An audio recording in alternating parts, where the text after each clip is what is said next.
It's one small step for man, one giant leap for mankind.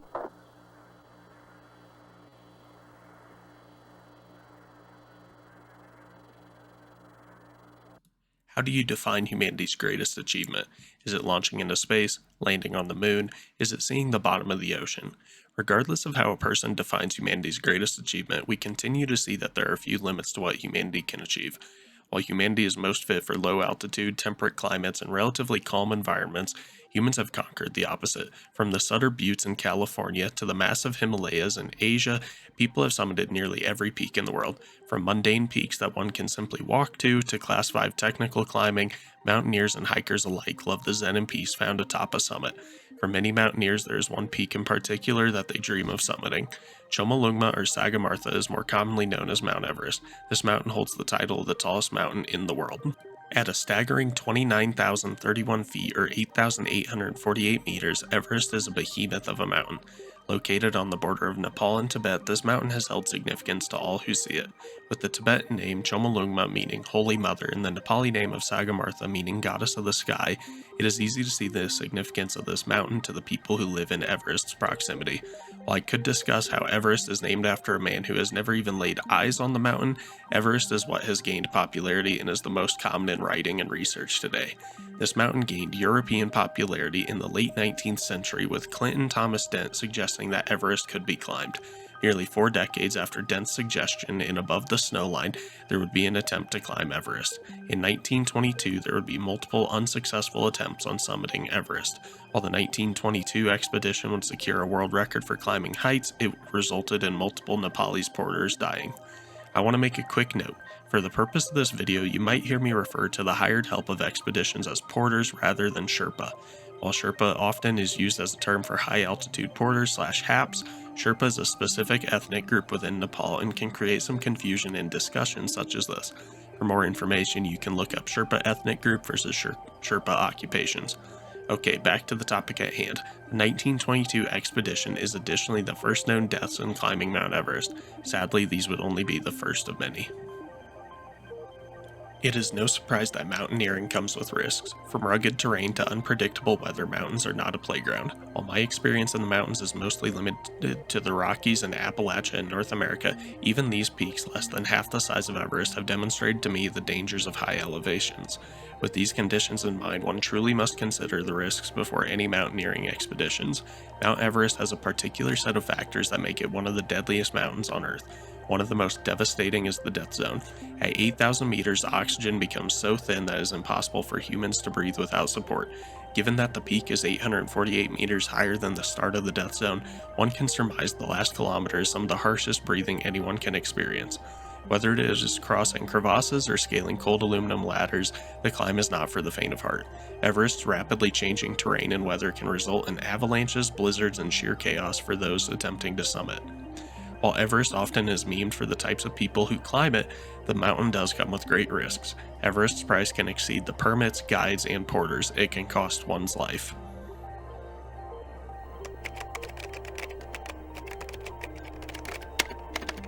At the time of this video, nearly 350 people have died attempting to summit Mount Everest. As stated previously, this harrowing journey to the peak is full of risks, and the cause of these deaths vary from avalanches, falls, exposure to extreme cold, and altitude-related health issues. While in the death zone, it has already been discussed, it is important we keep it in mind throughout this discussion. People are not well adapted to summit the world's high point. The Nepali people who live in Dingboche have been there for generations, yet still face challenges with Everest's altitude. Dingboche boasts a staggering elevation of 4,350 meters or 14,301 feet. This is mighty impressive, yet the jump from Dingboche to Everest summit is nearly the same as someone traveling from sea level to Dingboche. Everest summit and the difficult terrain leading up to it are no joke. Due to the difficulty of traversing this area, many of those who meet their end on Everest never leave. Of the nearly 350 people who have died on Everest, a large majority never were recovered. These people range in occupation and nationality. From Sherpas to Hungarians and porters to business people, Everest does not discriminate in the lives it takes. In 2023 alone, 17 lives were lost on Everest. 2023 marks the deadliest year in climbing history on Everest, yet people will continue to climb it.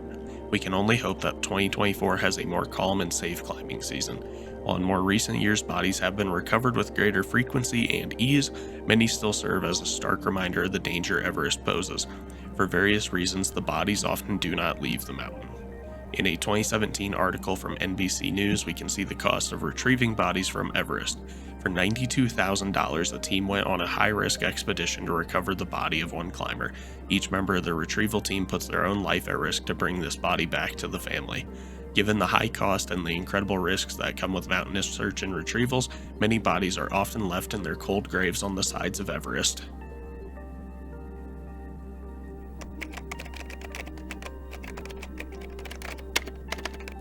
Depending on the route one takes to summit Everest, individuals may encounter the poignant reminders of those who were unable to fulfill their journey back from the mountain. Whether ascending via the northeast ridge or the south col, one is likely to come across the resting places of climbers who faced insurmountable challenges.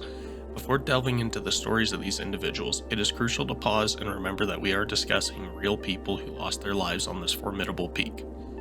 In our exploration, we acknowledge the gravity of these risks and the individuals that undertook those, and while opinions may differ on the ethical considerations of body retrieval, our focus here is on the human aspect. It is essential to recognize the humanity of those we discuss. However, I do invite you to share your thoughts respectfully in the comments regarding body retrieval, fostering a cordial discussion. This video aims to provide information on some notable figures who tragically lost their lives on Everest. Regrettably, the sheer number of lives lost, numbering in the hundreds, makes it impossible to detail each person's story. Therefore, we will focus on the narratives of 3 individuals whose remains stay on Everest, serving as both markers and poignant reminders of the profound dangers inherent in scaling this peak. As we enter the next couple of sections, I want to give a warning. There will be some graphic images and some horrifying stories.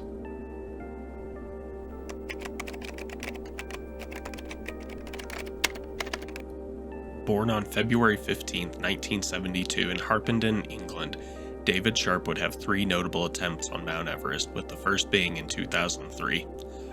During this first attempt, Sharp and his group made an attempt, however he began to get frostbite. With his group, they turned around. During the first attempt, he would end up losing some toes due to this frostbite. The following year, Sharp would return to Mount Everest. He would butt heads with another member of the expedition on the concepts of solo climbing and reliance on oxygen. Sharp's unique take on supplementary oxygen and a desire to summit solo ultimately would serve as a point of contention between the two. In the 2004 expedition, Sharp would climb up to 8,500 meters, roughly 350 meters short of the summit. Sharp would turn around, once again suffering severe frostbite. Sharp would be given another warning from the mountain. Despite 2 unsuccessful summits and warnings from others, Sharp would try one more time. In 2006, he would attempt another climb, this time solo.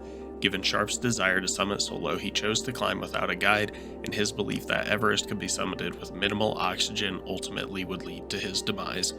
Sharp had been offered a spot in an expedition with Jamie McGinnis. This desire to summit independently would drive him to say no.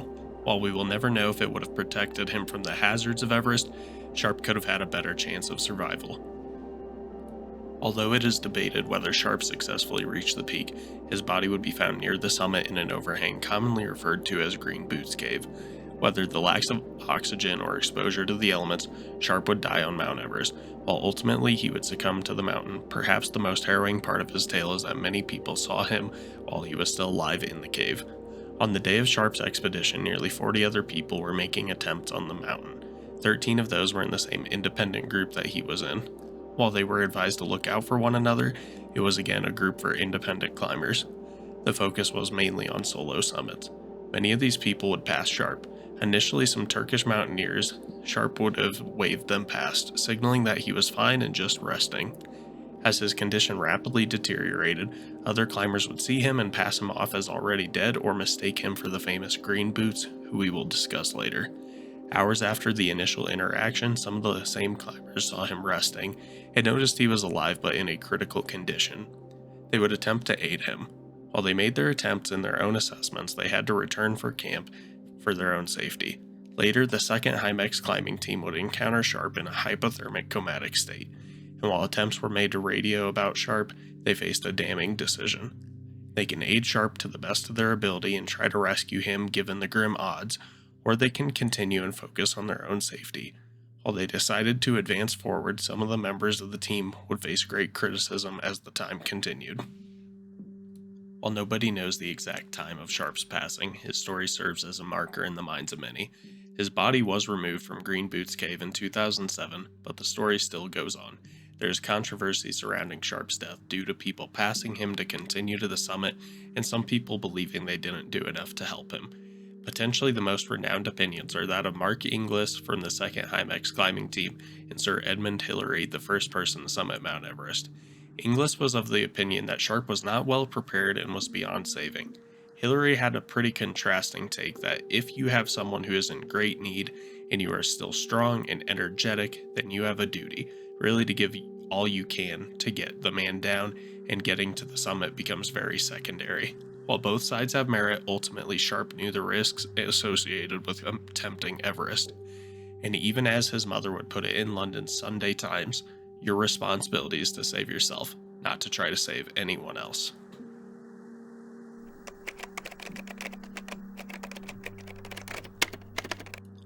Born on January 18, 1958 in Honolulu, Hawaii, Francis Arsen would carve her name into the tragic annals of Mount Everest's history. Her story, another bleak reminder of the perils and complexities of high-altitude mountaineering, unfolded over several attempts to conquer the world's highest peak. In 1998, Arsen, an experienced climber, embarked on her first expedition to Mount Everest. Alongside her husband Sergei Arsen, the couple aimed for the summit. The climb would prove arduous, as they faced challenging conditions. Battling exhaustion, they reached the summit on May 22nd. Their descent would prove to complicate things, for they decided to not use supplemental oxygen. The joy of their triumph was short-lived. On the descent, fatigue and extreme weather conditions took their toll. The couple would become separated, and Sergei managed to make it back to camp. Desperate to save his wife, he embarked on a perilous solo mission to find her. The mountain, unforgiving in its nature, did not yield easily. Tragically, Sergei could not locate Francis in the treacherous conditions, and he himself succumbed to exhaustion. On that fateful day, climbers from various expeditions encountered her. Some offered assistance, but the challenging circumstances rendered rescue attempts nearly impossible. Cathay O'Dowd and Ian Woodall made a valiant attempt to save her. In an act of incredible courage, they tried to keep her alive, sharing oxygen and providing comfort. However, faced with the harsh reality of the situation and the perilous conditions, they had to make a heartbreaking decision to prioritize their own survival. She was left on the slopes of Everest, alone in the unforgiving cold. Over the years, her story became a symbol of the ethical dilemmas faced by climbers on Mount Everest. Her corpse would be dubbed the Sleeping Beauty, given the position she had passed away in. The mountain demands an unwavering commitment to survival, often at the expense of aiding others. The debate surrounding individual responsibility versus collective rescue efforts echo throughout the mountaineering community to this day. In 2007, an American expedition discovered her frozen remains. Woodall was able to remove the body from view, however, her story serves as a testament to the harsh realities of Everest.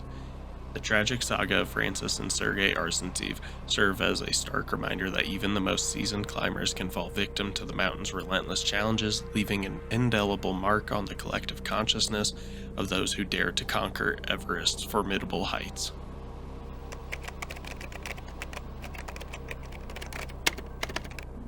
Again, I would like to iterate that the images in this section can be a bit disturbing, so please consider before watching this section. While the first two people we have discussed were easily identified, our last person we will be talking about is more commonly known by the name of Green Boots. This title was given to the person found on the northeast ridge of Everest for their bright green boots. Although Green Boots would be known in the Everest mountaineering community, he would become more well known due to the documentary Summit Fever, which shows him. While a bleak clip, Green Boots would begin to gain recognition. As more and more people began to climb Everest in the late 90s to the early 2010s, Green Boots would continue to become easily recognized. Every expedition launched from the north side would encounter him, as they had to pass a small alcove at 8,500 meters. His body would once again gain recognition as David Sharp spent his final moments next to its body. Sharp's story, which raised questions on the ethics of Everest, is akin to the story of Green Boots. There are two people believed to be Green Boots. Dorje Morup and Sewang Paljor are considered to be green boots. However, most people believe the climber to be Paljor. Paljor, Sewang Samanla, and Dorje Morup were part of a team attempting to summit on May 10, 1996. While there were others on the team, Morup, Paljor, and Samanla would lose their lives on the expedition. As we have discussed, the conditions on Everest are never easy, but this team would have an additional challenge. The 1996 Indo-Tibetan Border Police Expedition would be the first to attempt to summit for the 96 season from the North Face. Their team would face terrifying weather, and 3 of the 6-man team decided to turn around. Morup, Paljor, and Samanla would continue to push forward for the summit. The 3's success of reaching the summit has been argued extensively. However, if they did not reach the summit, it is guaranteed they were within sight of the summit. Given low levels of visibility in the late summit time, controversy would arise on the legitimacy of this. The team would all split at the summit, with Samanla, the leader, spending extra time and having Paljor and Morup start descending. The team would not report back to the camp. On the morning of May 11, 1996, a team from the Japanese Fukuoka expedition would start ascending and report seeing other climbers. They'd run into another climber, but the Fukuoka party would be unaware that they were probably some of the last to see these 3. Later, once the Fukuoka's team began their descent, they'd report seeing something or someone near the second step of Mount Everest. As they continued down to the first step, again they'd see someone, but with their oxygen only being enough for the survival, they pushed forward. As they made it back to camp, controversy would ensue. From some stating they never encountered dying climbers, to others stating that they didn't abandon the Indian expedition. There have been many comments said, and many later have then been changed. For we may never know the full story, given there are varying sources on the team's response. With the controversy, the question is raised. Everyone knows the risks, but is everyone responsible for the safety of others? Green boots would serve as the most notable reminder of Everest's perils, as nobody could escape passing this corpse for nearly 20 years on the northeast ridge. Located in the death zone, this grim reminder would inform climbers of how near they are to the summit. From 1996 to 2014, Green Boots would lay in the small alcove near the first step of Everest. In 2014, Green Boots would be moved away from the route. However, his body still remains on the mountain. While his body has been moved, his story remains as an omen to many who wish to summit Mount Everest.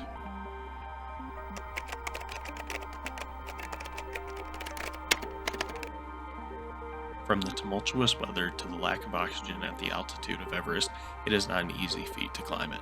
While commercialization continues to encourage the climbing of this mountain, it is important to consider the hundreds that have lost their lives to it. With high-altitude porters continuing to risk their life for various people to summit this mountain, there needs to be more conversation surrounding Everest and the risks involved. As more people are climbing it each year, the ethics surrounding Everest must be discussed and people must continue to assess the risks. Policy movements, permits, and committees continue to motivate change with Everest. Policies enforcing cleanup fees, raised prices for permits, and committees looking at ecological sustainability have the goal to make Everest safer and healthier. However, we must remember Mother Nature reads no bill and does not submit to humanity. Summiting Everest can be the pinnacle of a person's life, but it all too often leads to their end. This was a doozy. Realistically, I won't lie, this took a lot of work. Hopefully the production value is much better this time around. I want to say thank you to everyone who watched the first video, and thank you to everyone who's watching this one. I'm going to try and get the next video out within about 2 months, but I will try and get them out sooner if this one does really well. So, please leave me a comment with any feedback, topics, tips for future videos. And if you enjoyed it, let me know, hit the like button, subscribe, hit the little bell, all that stuff that, tickles the algorithm is great. So all support is greatly appreciated, and I thank everyone who gave me their about 25 minutes of time. So I will see y'all later. Thank you so much for watching. Have a good one.